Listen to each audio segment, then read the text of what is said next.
Good evening. I'm Sydney Stowe, and welcome to our first small screen fun of the winter season.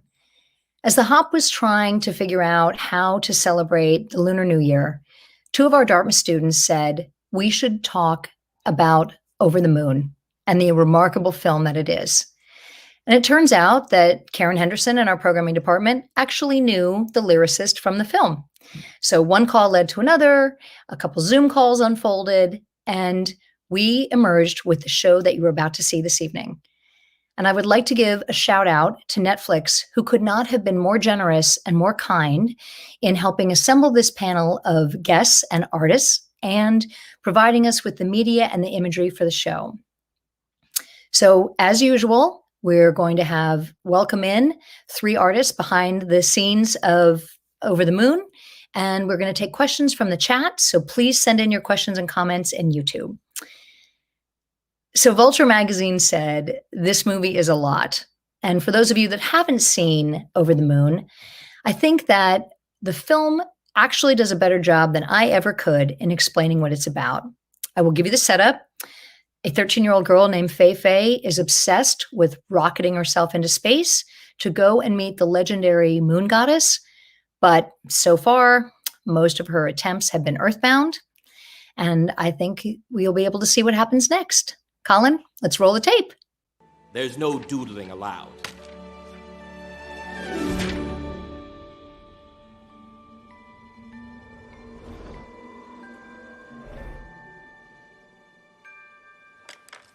Magnetic levitation, frictional cessation. That's the key. F is force, of course, and G is always gravity. Power, lift, duration, gyro, navigation, that could be. The thrusters are starting, I'll be departing soon. Candles make a paper lantern fly, so tell me, why can't I? Astronauts, they rise above the sea, so why not me? With each piece, the puzzle turns my hope into reality. Look and see.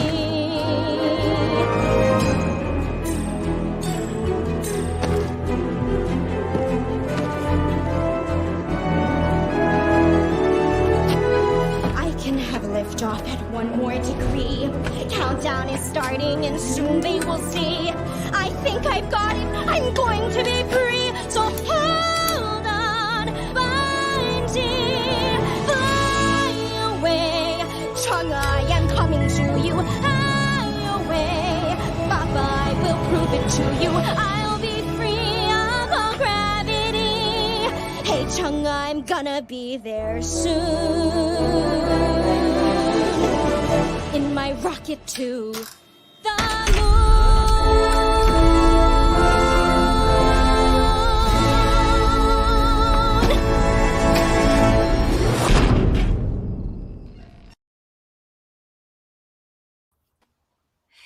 So welcome. I am so excited to say hello to you and welcome you to Dartmouth. We have the lead voice actor of Fei Fei, Cathy Ang, the lyricist and songwriter, Marjorie Duffield, and the producer and godmother of this remarkable film, Peilin Chou. Godmother? I think I've ever been called that before. No, because what I read was that you really shepherded this project from the beginning. So I sort of feel like, you're the one that gets all the props in bringing this show to Netflix and letting us all see it. Thank you. So we're thrilled to have you. And I when I saw this, I was trying to think of I'm going to get my one question in before I bring in our co-host, and was thinking about the fact that there's this unusual trend of how animated children's films always cover grief. There's never one or two have two parents. Everybody's missing a parent. Everything. There's always some sad backstory. And what I feel in this film is it's really poignant and really pronounced, even more than it is in Nemo or Aladdin or Little Mermaid. And so I wanted to ask you all, I'm curious about the through line here with the grief and the loss and the longing, and whether you think that that actually accounts for why this film has been so popular with adults as well as children, because it seems like a pretty heavy topic for a kids movie. And I just wanted to get your thoughts on that. Sure. Obviously, grief is something that is really universal. No matter what culture you're from or where you grew up, unfortunately, it's something that becomes a part of everyone's lives at some juncture. In terms of our film, the story is really, really personal one. Personal to our writer, Audrey Wells, who wrote the film. And, she was kind of like a guiding light for us all throughout the course of making this film. She passed away during the production of the film. And, she wrote this story as a love letter to her daughter, because when she was writing it, she knew that she was terminally ill and she likely wouldn't live to see the film be completed. Right. So she's really the one that created this whole compelling reason for why Fei Fei had to go to the moon, to meet this moon goddess, to save her family, because she was struggling with the loss of her mother. And also, she created Changa, having this parallel journey of grief with Fei Fei, and how the two are ultimately able to heal each other. And I think that, the message that she wanted to leave behind for her daughter was that even though she couldn't be here with her daughter, that the love that they shared would last forever. And that she wanted her daughter to, move forward and have a really full, rich life and open herself to loving new people and having, that full experience. So all of those things she wove so beautifully and so intentionally into the film. And I think, as collaborators on this film, all of us just felt so motivated to do right by her and bring this message to life, in the way that she envisioned. While crying. And cry. Make everyone cry. So, yeah, that's, I think, how the journey of grief is very specific to this film. Yeah. Marjorie, did that inform a lot of the songs and the way you looked at the lyrics and your song choices? Because that was one of the when we first started working on the piece, what was also so fascinating about it is, even not having met Audrey, her presence in the script was so palpable. And then once you met her, I mean, to meet Audrey was to love Audrey.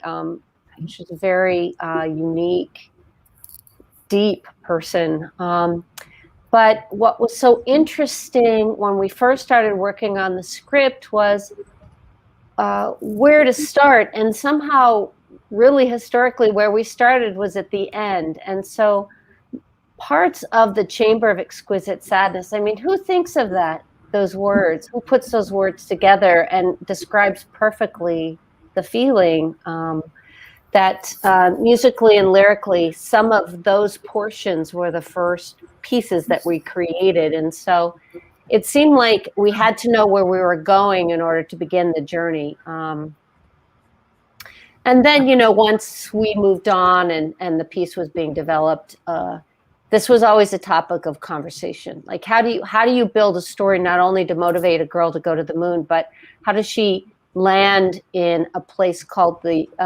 Chamber of Exquisite Sadness? And how do you make sure that all of those pieces are justified in what came before dramatically?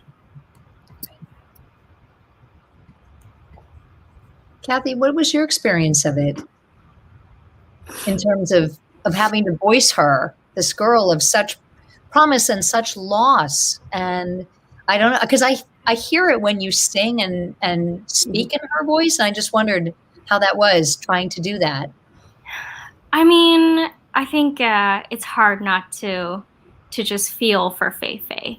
She is such a bright, and you can see it in the opening sequence, before her mother passes away, the bond that they have. And she continues to try and like she still has a way to celebrate family with her father after that. And I think it's only when that seems to change that she doesn't know what to do. And of course, her reaction, though, because Fei Fei is so bright and determined and creative, is not to fall directly into the chamber of exquisite sadness. It is to find a solution to this problem. And you can hear all the efforts that she puts into building this amazing rocket, and then throughout chase sequences on the moon, she will go to any lengths to accomplish her task. And only when she sees someone else actually have to move through their grief, when she sees Changa kind of really, really hit rock bottom, does she realize, oh yeah, that's within me too. And that's where they find each other, when they learn to accept their grief. And I think just as a human being, it's easy to access those emotions. Like, everyone experiences grief at some point, like Peilin said. And I think just trying to be honest to how a 12-year-old girl would react, because she's still a kid. She has a big dreaming brain and heart, and so you weave that in and then sprinkle in some of the deeper stuff. You get something pretty full, I hope. Well, that's when they said about this film being a lot, and that probably you all have explained then why it resonates for adults just as much as children, because I found it incredibly moving, and I'm not 12. So I'm going to bring in our co-host tonight for the festivities. She is Naomi Lam. She graduates this June.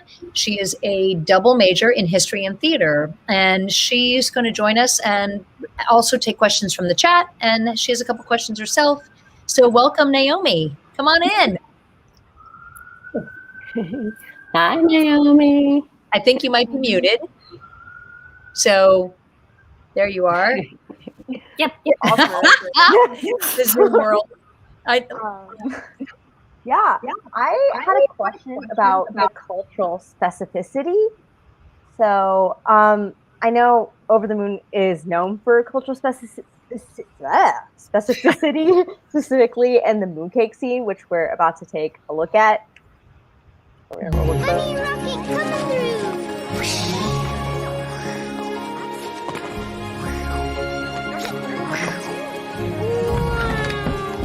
Look at my rocket ships. Slow down, little astronaut. You have space brakes. You can use them. Pull your jets. Watch out, Mama, Baba. How about you help us make mooncakes today? I can? I think it's about time you learn how we make our special family mooncakes. Yay! Sorry. Excuse me.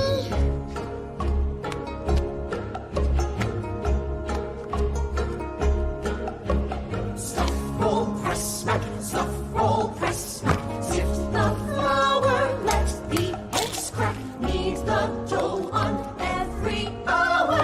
Then we start it all again. Stuff, roll, press, smack. Stuff, roll, press, smack. Form the dough around the filling. Brush with egg and please no spilling. What a lovely gift they are. And there's tradition in these mooncakes, and we make everyone with care. Then we bake them full of fondness, sweetness, wafting through the air. And there is magic in these mooncakes. You can feel it all around.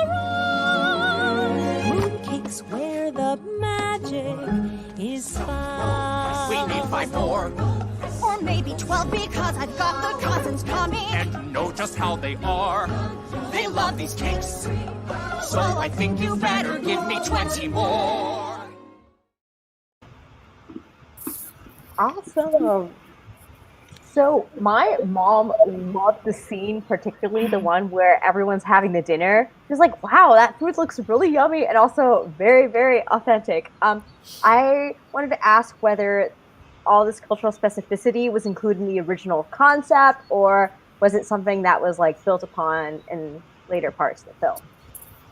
Sure. So we were really fortunate. This film was a co-production with Pearl Studio, and they're based in Shanghai, China.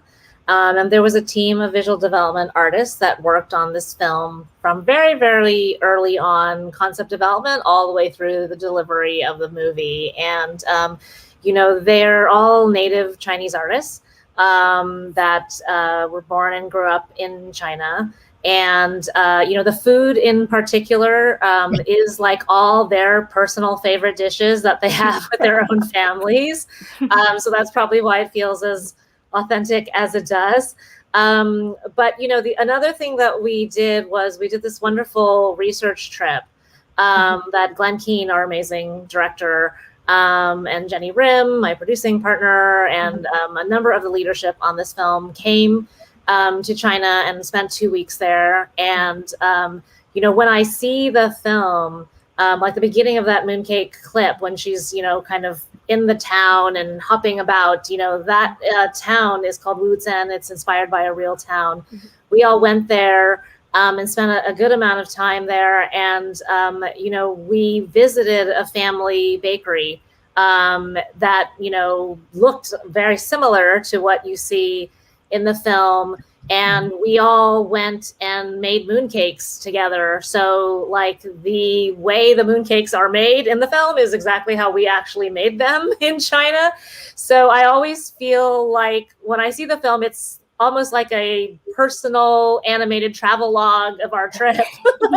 Because it really, really feels like you're there. The way I think that our amazing team was able to capture that look. An interesting thing about the dinner scene is that actually it wasn't in the, you know, our film is bookended by a dinner scene in the beginning and end of the movie. And those scenes were not originally in the script until after that trip to China. The team had the opportunity, they were invited to the home of one of our artists at Pearl Studio. And, you know, she had her parents, her grandparents, her baby, her husband, her uncle. It was like a big old Chinese family dinner. And I think that when Glenn in particular really experienced how the family dinner table and food is really like at the center of a family like that, that inspired him to, you know, discuss that with Audrey. And that's how those scenes ended up in the film as the bookends of our film. So that came directly from that trip. That's so cool. Just to add to that, Naomi, as thanks to Peilin, the songwriters actually not on that trip, but were able to go to Shanghai and spend time in the same water town, Wuzhen, and experience so many things that that really helped us in helping. You know, we all had sort of trod similar areas in China, and so it was really helpful for us as well in musicalizing the mooncake moment or sequence. Amazing. I feel like I have to ask now, do you guys have a favorite mooncake flavor? Lotus. Yeah. With Say that, like, of egg. course. Yeah, Lotus. I like red bean with egg yolk. I'm a traditionalist, so Okay. I like a lotus with egg yolk. And I like just red bean or green tea. I know that's kind of newfangled, but that's good. So, as the non-mooncake aficionado in the crowd, are they served hot? I had the same question when I watched them make them in the video. How are they served? they're usually served room temperature. They're not Yeah. served hot. And then with green tea or something. Yeah. Is there a baseline? Is it flour? Is it rice flour? Like, I actually don't know what the ingredients were. I was waiting. I was going to ask Peilin at some point in the call. I'm like, how do you make them? And it's flour. And Right. then you wrap whatever you want inside of it. Okay. And then there's actually mooncake molds Yep, I And saw you like that. stamp them on top, and then it, usually puts like a design and the shape, and then you bake them. Are they seasonal or are they all year Yes. long? Oh, they're seasonal. Just for They are Lunar. seasonal for the Moon Festival in the fall. Yeah.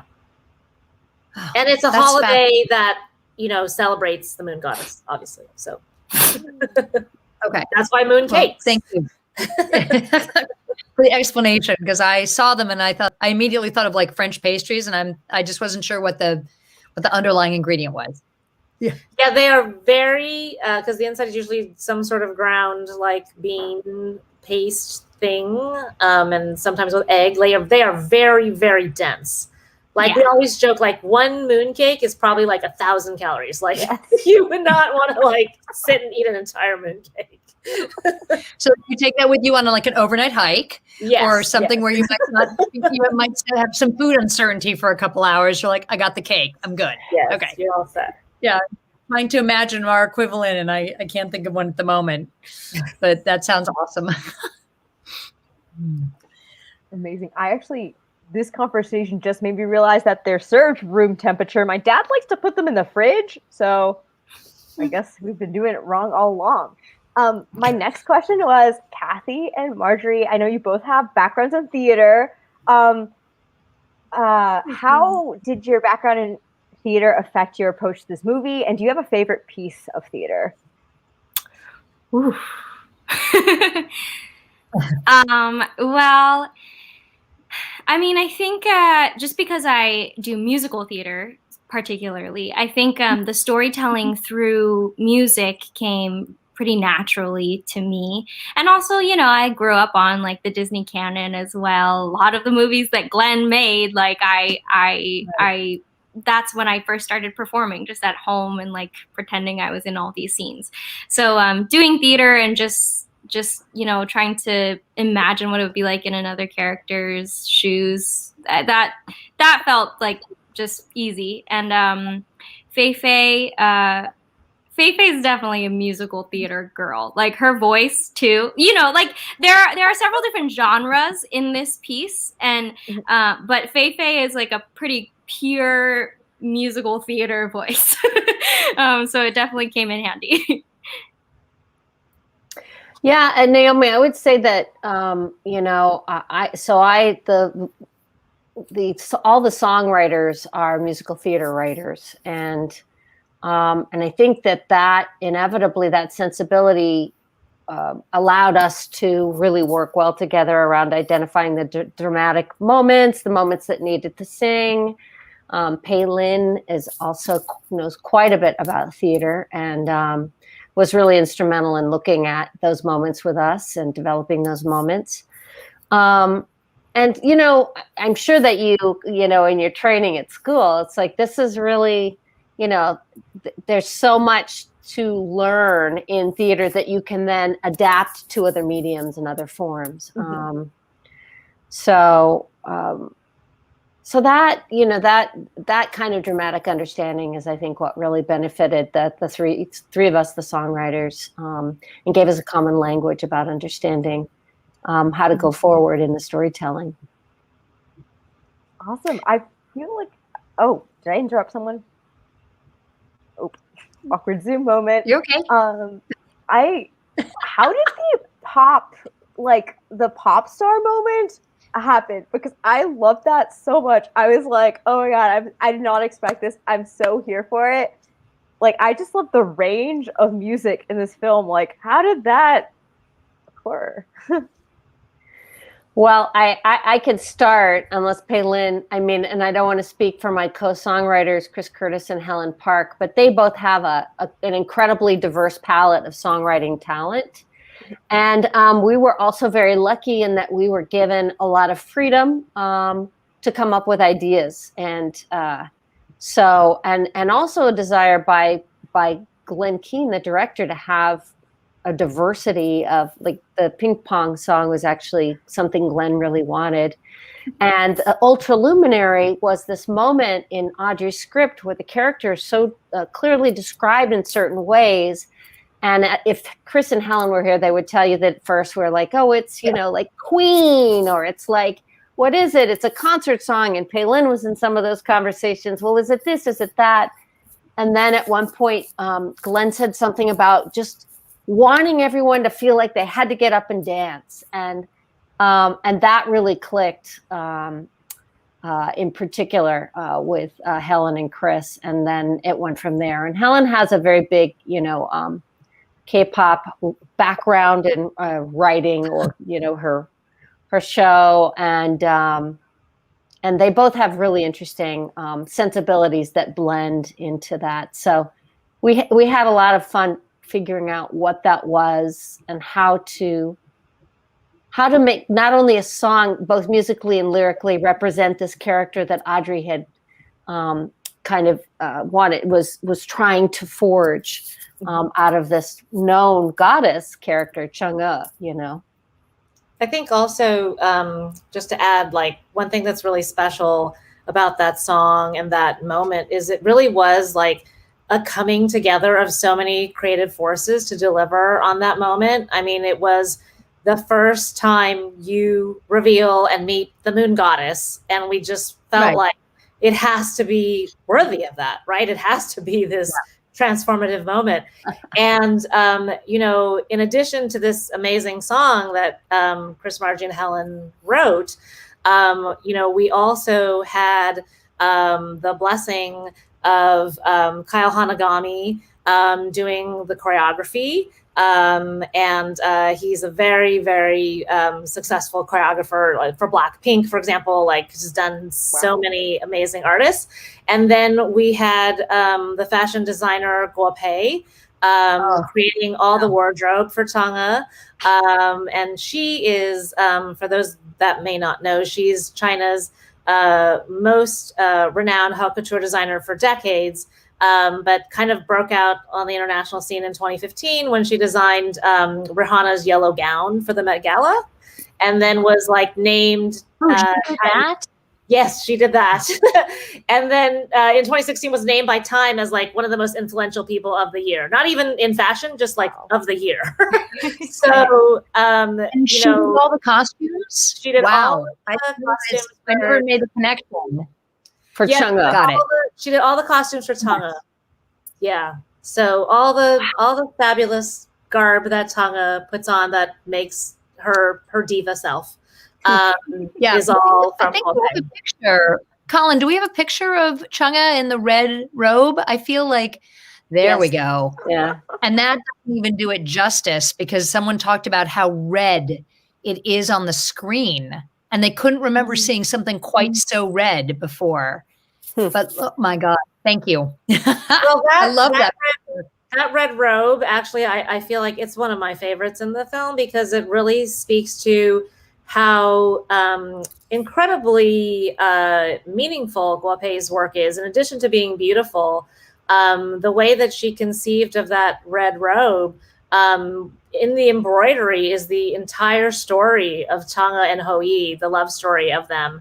And she represents them with animals and kind of tells their love story. And then one other detail that she shared with us when she showed us the design initially is on her back, there's a circle. And we all assumed it was the moon. She's the moon goddess. And Guo Pei said, no, that's the sun, because Changa lives on the dark side of the moon and she can never see the sun. And I was like, so it's really profound, her work. Well, truly profound. We actually had Riley wrote in on the chat and said, I never knew there were costume designers and choreographers for animation. And I didn't either. Is that for every animated? I know you have such a long history in animation. Really? Yeah. I don't. It's not. You just always assume the animators do it, like that they don't need other help, that the animators do it all. But yeah, we don't know. It's not always the case, that you do that. But I think, like, as I was saying, for this moment, it's the first time you meet the moon goddess. We just really wanted it to like blow people out of the water. And so we kind of went the extra mile to really, create the choreography and make sure she had an amazing costume that was worthy of a diva goddess. Right. So she's the only one that has a special designer in the movie. The other costumes of all the other characters are created by our visual development artists and people on our crew that are more from the world of animation. But we figured Changa would not stand for that. She would want, couture all the way. So she's top line. Yes. Wow. That is fascinating. Amazing. I wanted to ask Cathy and Marjorie, what are those drawings of Fei Fei in the back? Is there a story behind that? They're from Glenn. Our director Glenn Keane is amazing, and he sent this beautiful. Look at this! It's so big, and it's just Fei Fei with Bungie looking up, looking to the stars. I love him. He's so sweet, and if anyone is interested in animation, you should definitely go and watch videos of him just discussing drawing. Yeah. He's amazing, and I don't know.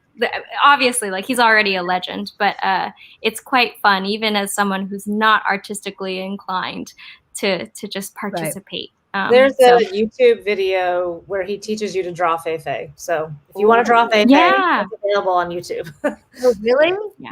Well, I know wasn't he the supervising animator for Beast and Aladdin? I mean, and Little Mermaid. I think he drew Little Mermaid. Yep. I mean, Ariel, I think he's Pocahontas. Yes, this is Tarzan. This Rapunzel. is directorial, right?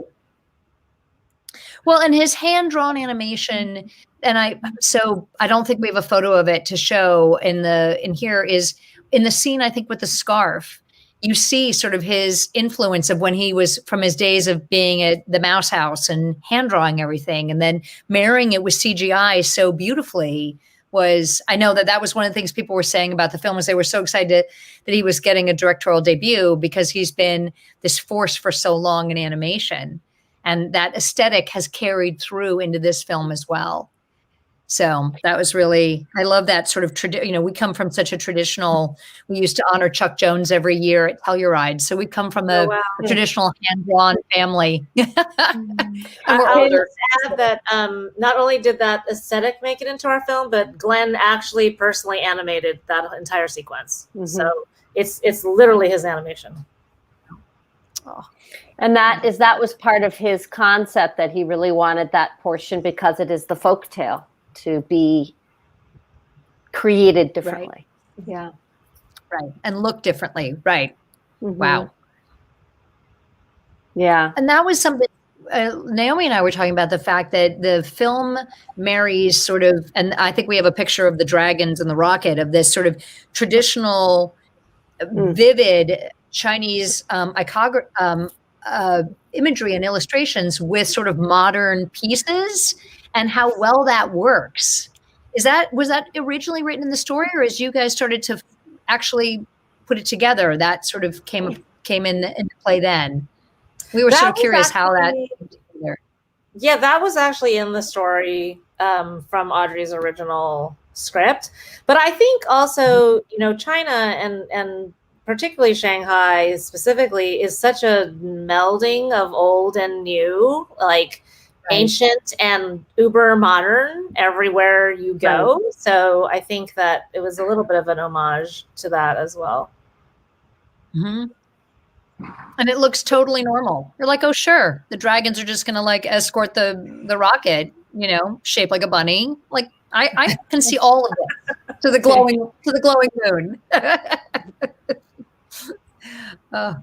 Let's see. Can I ask a question about when the movie first came out? I know subtle Asian traits, this Facebook group for Asian Americans just blew up. People were dressing up like the characters. So I saw a picture of the bunny, and someone labeled it ABG bunny, which I thought was hilarious. Do you have a favorite meme or reaction to the film? Well, that was my favorite meme, ABG bunny. And then someone made a collection of all of the moments where Bungie was being a basic bunny, which was very funny to me. So I loved that. But reaction-wise, I mean, it's been phenomenal to just see all of the families who have found joy in our movie, and especially in this year in 2020, when a lot of people are grieving possibly for the first time, and trying to learn how to move forward. I think being able to give a movie that talks about how to find love and joy again is just, I feel really honored to be able to be a part of art like that. And it's heartwarming to just see families and kids find joy in it, be able to dream like Fei Fei, even though they're kind of stuck inside. And especially Asian kids who really see themselves in her, because this girl is exactly who I wanted to see when I was growing up. You know, she's everything that I wanted to be. And so I'm so honored that I can hopefully, you know, inspire some kids to get into science. Yes. Yeah. Yes. So I actually have a question, because when I watched a video of you singing, I think just one of the behind the scenes, for people that have no idea how this works, and I count myself as one of them despite being in this business so long, how does it work? You don't see the animation in front of you, right, Cathy? Do you sing first and do they draw it after? So you're just singing like in a studio? Because I would imagine if I were singing and watching my character unfold on the screen, it would completely impact the way I sang. So I was just curious, how do you, is it like acting with a green screen? How to bring all this emotion into the story when you're not actually seeing what it's going to look like? You're just going off a script, right?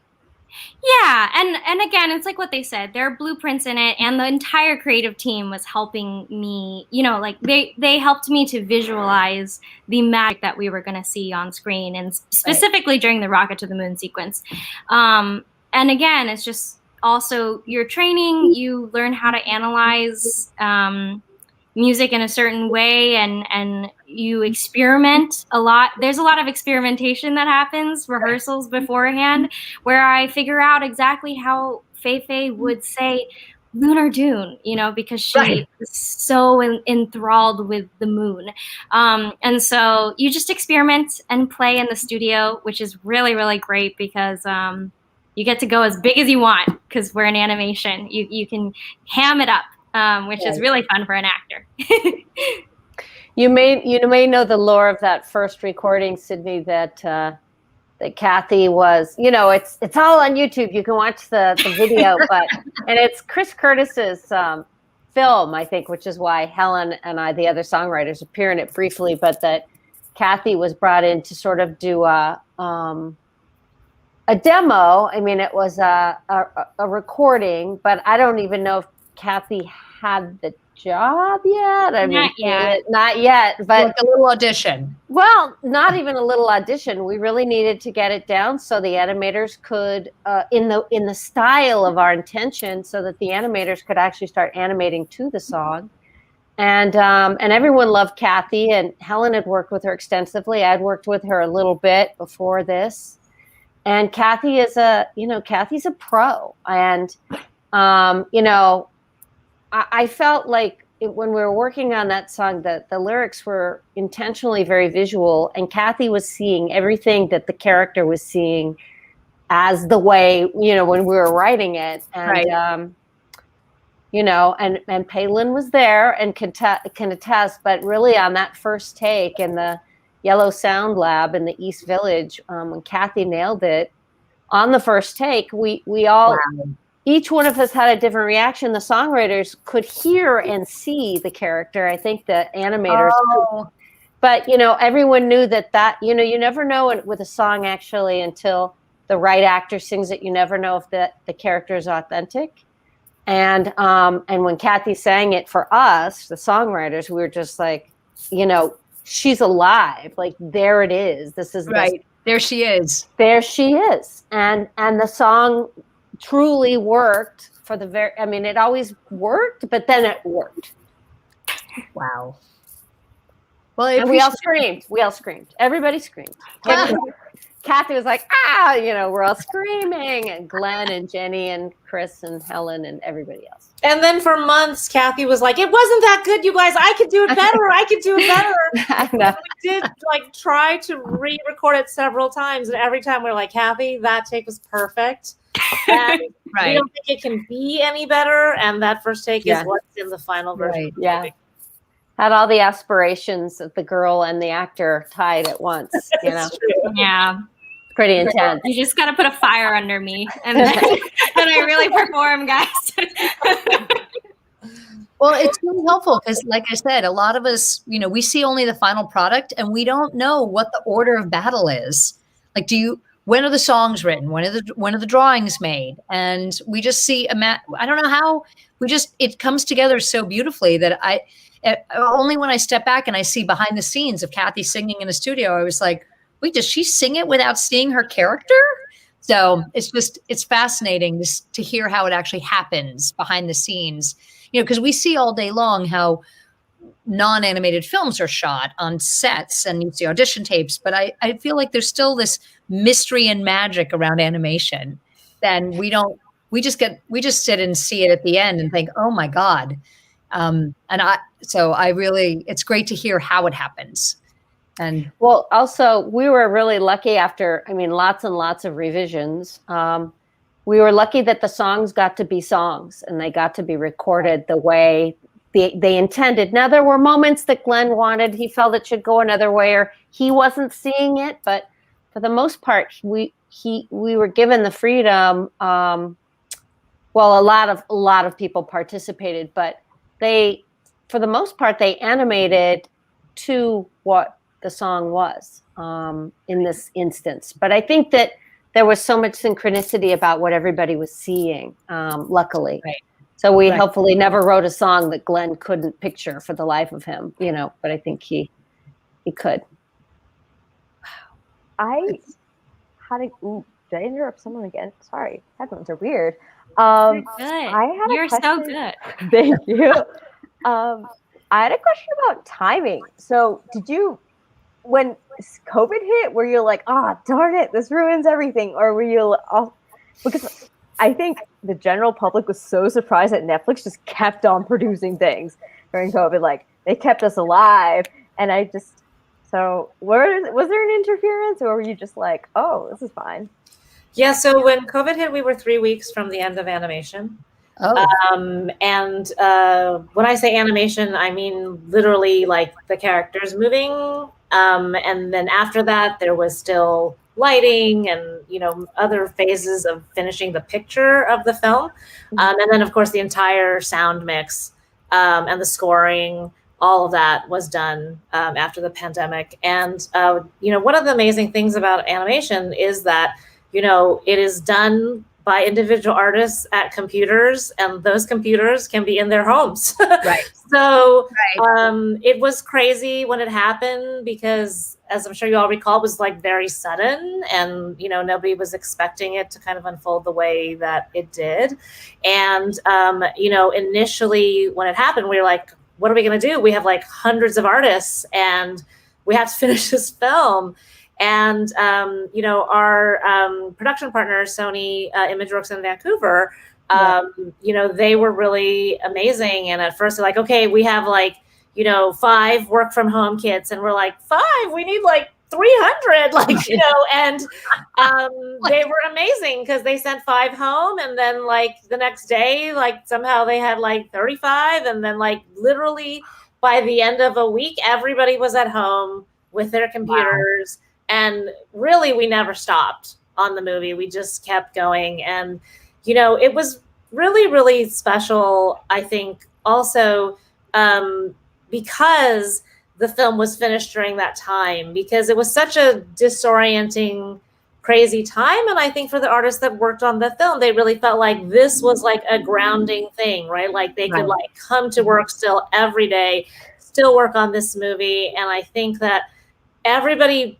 poured their heart and soul into it in a way that I've never seen before on another movie, honestly, because it just felt like we were like, we're not gonna, we have to win. We have to finish this movie. We have to deliver Audrey's message. We have to, like, Glenn Keane's directorial debut. Like, we have to do this. And it was a lifeline. Yeah. It sounds like it was a lifeline for you all. It really was. And, it was amazing because in the end, we delivered the film on time, on budget, per the original schedule. It all came together. So Glenn talks about sort of the sweetness of actually then starting to work with people in their homes. So there's the cat and there's the baby and there's the this and there's the that. And how actually for the closing moments of animation that it had, it just kind of added a kind of a glow or a warmth of I guess realness, Right.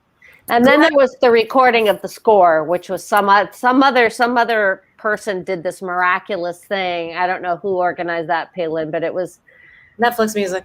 Yeah, amazing. Where there's the one orchestra in Vienna that's still performing and synchron stage, and then there's Stephen Price, who's in a little studio at Abbey Road, but he can't go to Vienna, but he can only monitor. And then we're all in our different homes monitoring the recording and so we have two different, the Zoom on this and then another device so we can watch the film as they're scoring it. So that was an incredible organizational feat by a number of people to be able to finish that. I just also want to say, I really wanted to be somehow, like, I just wanted to watch those sessions, the scoring sessions with all of the orchestrations, but I could not because they had to make sure that, the connections for everyone else were as pristine as possible, because the precision that it takes to get a full orchestra to be able to work together while they're also all doing this from different places in the world. I mean, come on, that's incredible. The amount of talent and coordination and just, so wow. I'm in awe. We had the boys that did Spider-Verse, Phil Lord and Chris Miller, and they were finishing up their film Connected. And because also, like yours, it was animated, they were all able to go home and work and finish the film. And actually Netflix bought it.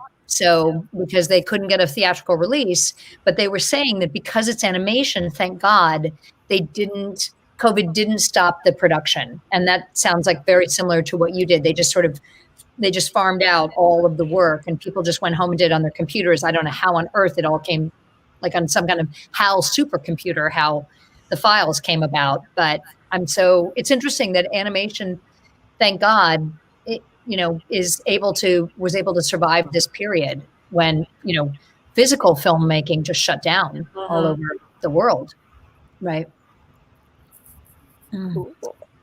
For my final question, I wanted to ask, Cathy touched on it a little bit about, like, there's this resurgence of, like, Asian American theater. What do you think we need more of? And what are you working on?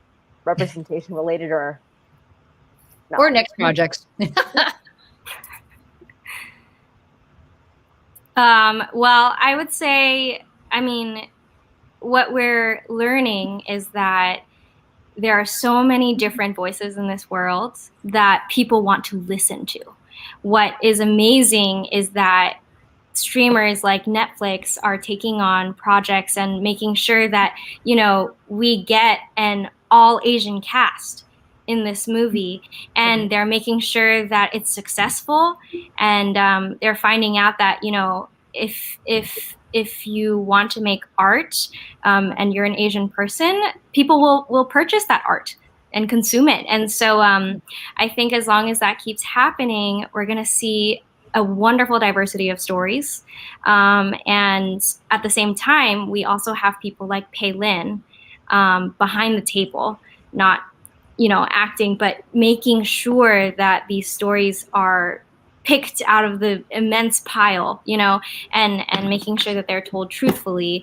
And we're producing great art like this. And so I will say, we can definitely push the marker like way further, but we're making moves, and it's because people have these examples now in our industry, theater, film, TV, and animation, examples of successful moments, and so people will put money into it. So anyway, what was the last part of your question? I'm so sorry.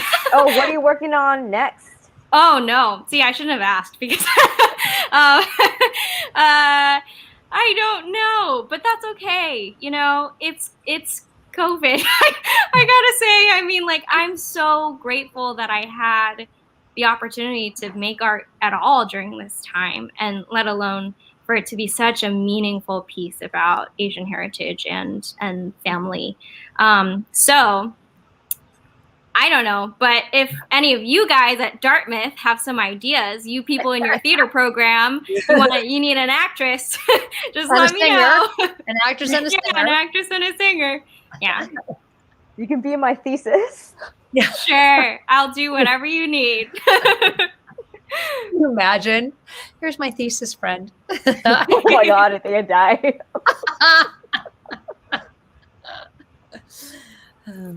What about Marjorie and Peilin? You guys working on anything? So I'm producing another animated film for Netflix that I can't talk about yet. But I can say it is an all Asian cast. So wow, another one, great.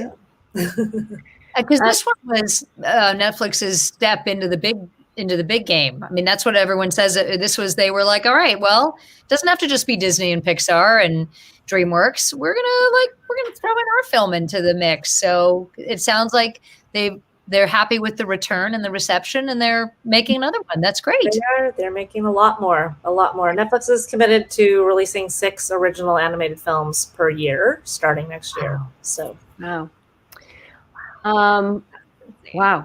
I am, so I had to write this recently, like, what do you hope to see in the theater after the pandemic? And I put radical diversity and radical joy, because I do think that joy is so hard to come by for so many reasons.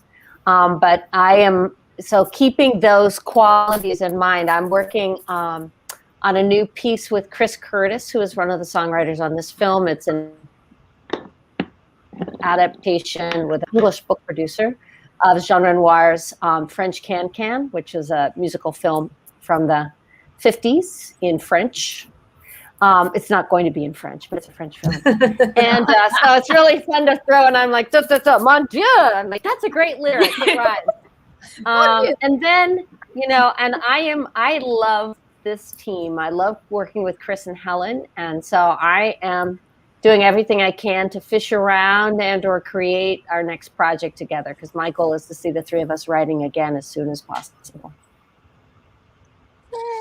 Well, on the subject of joy, when we were talking about, there were the Netflix, someone of course on YouTube did like the 10 best things about the movie, and they actually made animation #1, which I thought was really interesting. And because it is remarkable, and when I was thinking about how to close this show, I was going to use a clip that Netflix sent us of the moon chase, because the scenery is astonishing and the characters are lit from within and they're funny. And then I jumped into this YouTube piece and saw this sing-along that Netflix did with Cathy. And could you set it up for us before we play it out? Because I really feel like how it came about. Did Netflix just ask people to submit videos? Well, I think they had this idea of a Build Your Dreams week as we counted down as we went. As we counted down to the movie, sorry, good geez, okay. As we counted down to the movie, we had lots of activities planned for families. Every day there was a different one, and one of the days, Philippa and I taught kids how to sing Rocket to the Moon. And so we were hoping that people would want to sing with us. And then they started tagging us, and so of course we had to make a video compilation of it. Right. Because it's just, I mean, that is what the purpose of the film is, you know, like we want people to join in on the storytelling and find the joy that these characters have too. So I love that video. It's very sweet. Well, and I have to say, at watching, especially in Zoom now, because I remember the first time I saw the Hamilton one, and those people are pros, and of course it was immaculate and produced, and I was like, oh my God, did they all do this at the same time? But when I saw this piece, I just the sheer joy and excitement of all of these different people in the scene with you, I couldn't help it. And so we had to scrap the moon chase. So if you haven't seen the movie, go watch it and go watch the astonishing animation. But I felt like this scene really captured the heart of the film. And so I think we're going to end on that. So let's roll some tape. I would fly beyond the stars to keep my family.